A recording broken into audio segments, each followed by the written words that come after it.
Hey guys, how's it hanging? Charlie here, your coach of the São Paulo CYNDAQUILS. With the awesome assistant coach Simba, and we're back this week for the final week of the IBL, which is the final match, the championship match between the São Paulo CYNDAQUILS and the MuchaLucha Hawluchas, coached by ShellShock. And his team's pretty scary. You guys can see that he brought the Kieran Black, he brought the Slowbro instead of the Snorlax, which we prepared so heavily for. We have like 3 fighting moves for it. Then he brought, of course, the Garchomp. We definitely prepared for that. He brought his Mega Manectric. He brought his Hitmonlee, Unburden most likely, and he brought Scavalier, which we prepared for, but I personally didn't thought he was bringing. Yeah, but looking at his team before we went into the match, it was like, oh my god, if we don't bring enough coverage for Scavalier, if we let like Entei go down and we don't have any sort of fire types, Scavalier can just wreck through our team, so we might as well pack a couple moves for it, and it ended up paying off. And so we're hyped and we're so nervous because this is the championship match. And it's our rematch against ShellShock. Yeah, whatever if like Magic had won or ShellShock had won, we would have a rematch either way. But I mean, that's a very expected match and we're giving it our all, so... Let's hop into this!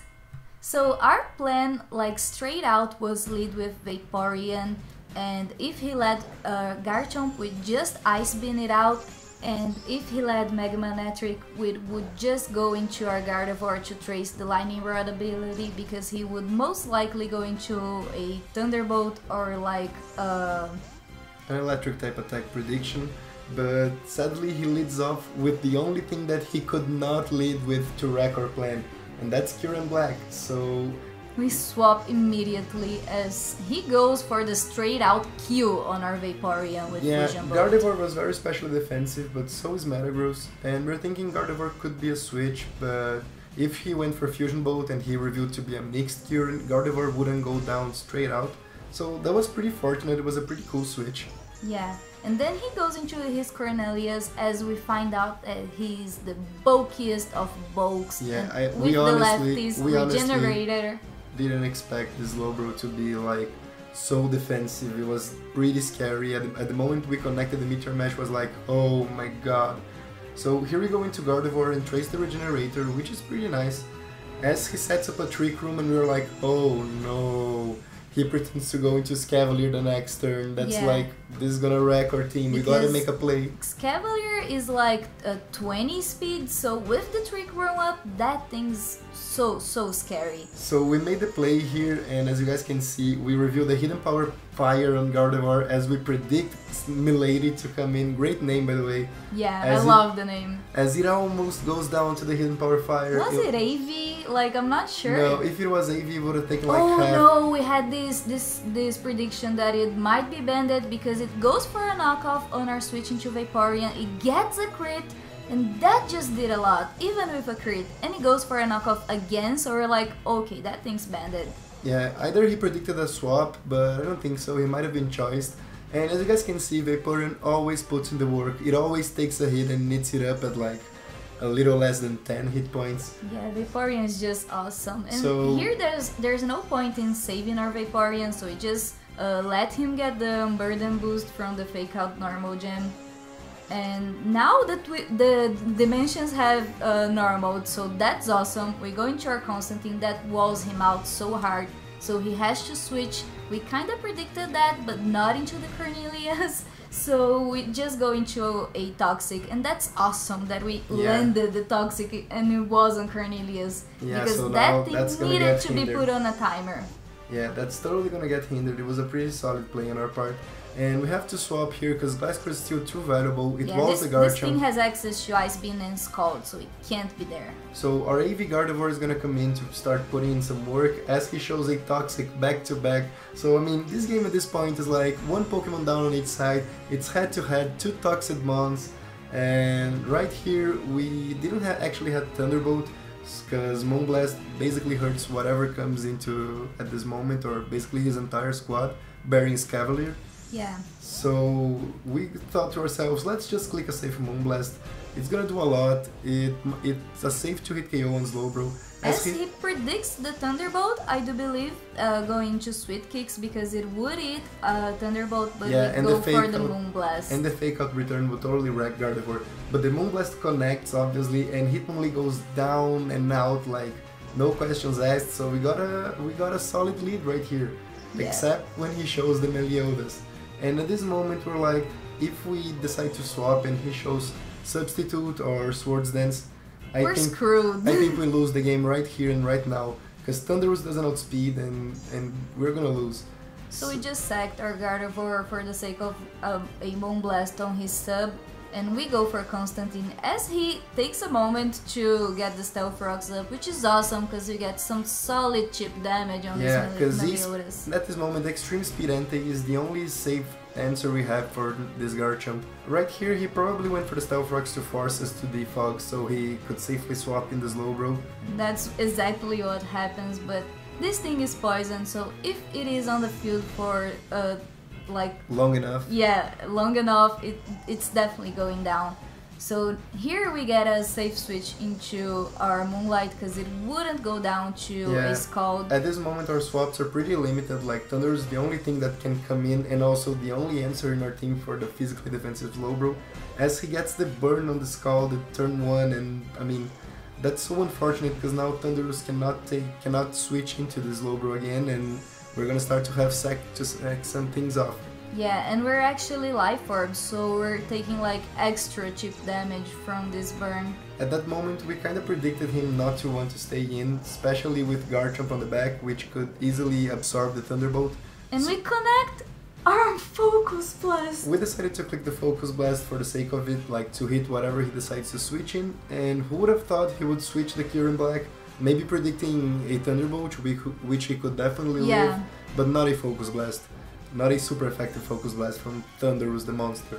Thunderous still has usability because of the Slowbro there, so we have to swap into Actually, he's our only answer to that Slowbro at this moment, so we cannot afford to let him go down. As he goes for the Q on our Thunderous with the Rock Slide.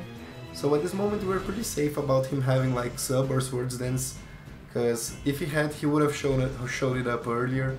So at this point we just have to start racking up damage on whatever, because E-Speed Ante with the Choice Band can start to pick up the kills on the late game. Yeah, because at this point nor Thunderous or Entei would like to get a free Scald, so we have to stay here and keep clicking EQ to get some chip damage off. We know this thing has slack off, but that's the only thing we can do until the moment that we have a free switch. And you see that Gliscor can eat up that Scald, and thankfully for the Pokemon God, for Arceus, he does not get burned. Yeah, because it would have gone down for the burn. Yeah, we're like at 12 hit points, the burn would have finished it up. So we connect another EQ, which gets him in range. The Toxic Poisoning is also racking up, but he shows a Trick Room so he can slack off with priority on the next turn, which is a pretty solid play. Yeah, pretty smart play. At this point he knew like Cornelius was his win condition, since we only had Thunderous and that was about to go down with the burn and Life Orb. So he had to preserve this thing like real bad. Yeah, he gets this lack off. We just have to click EQ because we're like at 5 hit points, is that it? Yeah, we're like 12. 12, okay. And he gets a little bit of healing, but the Toxic is already hitting him too hard and he's almost at the same point he was when he's lacked off. Yeah, so he has to switch, and that's pretty awesome because actually we get to get another EQ off on the Meliodas, and that's definitely getting it in range for the EQ from the our extreme speed, yeah. Yeah, sorry, the extreme speed of our Entei. And he goes back into the Cornelius, he got the Regenerator back, so it's pretty safe. The poison's not working up at this point anymore. And we get the EQ off, it doesn't do that much. But any damage is good damage on this Regenerator monster. The poison is doing like a lot of help. So the Scald comes off, that's definitely making Constantine go down. But now we have a free switch into our Thunderous. But here's the thing, he still has Garchomp, that's immunity.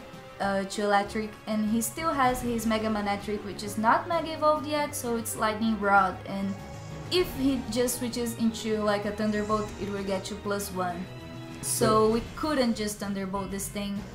And he goes out into Meliodas, probably predicting our Thunderbolt as we connect the second Focus Blast. And that's more than enough to take Garchomp out. Thankfully, we made risky plays. We decided not to pack Sludge Wave into the match because we thought Volt Switch could come in handy. So we're forced to click Focus Blast, and thankfully it connects and pays off. And Garchomp goes down. So now he shows in the Slowbro. We're like, if he goes into Manectric and we click Thunderbolt, we're gonna give him the Lightning Rod and we're gonna die to burn. So we have to click Focus Blast. And an amazing play on his part, he predicts that and stays in and gets his lack of off. We could have killed it, but it was too risky. It was just too risky to let Thundurus go down, doing absolutely 0 damage. Yeah, very true. Plus a free switch into the Manectric, that would have been game, so we were forced to click Focus Blast again. But we connect the third one, which is like, you can call it hacks if you want, because it's like 370% accurate moves, but I guess finally 70% accuracy made sense in Pokemon, so there's that. We go out into our maintenance to get more EQs off on this thing because Entei cannot yet kill this thing. So yeah, maintenance has to do his work, and he's doing it quite nicely. Yeah, you know, this is called didn't get the burn. That was pretty awesome. We were especially defensive. Yeah, we were able to take these hits pretty well, but not getting the burn was like crucial for Cornelius to get down at range so Entei could kill it.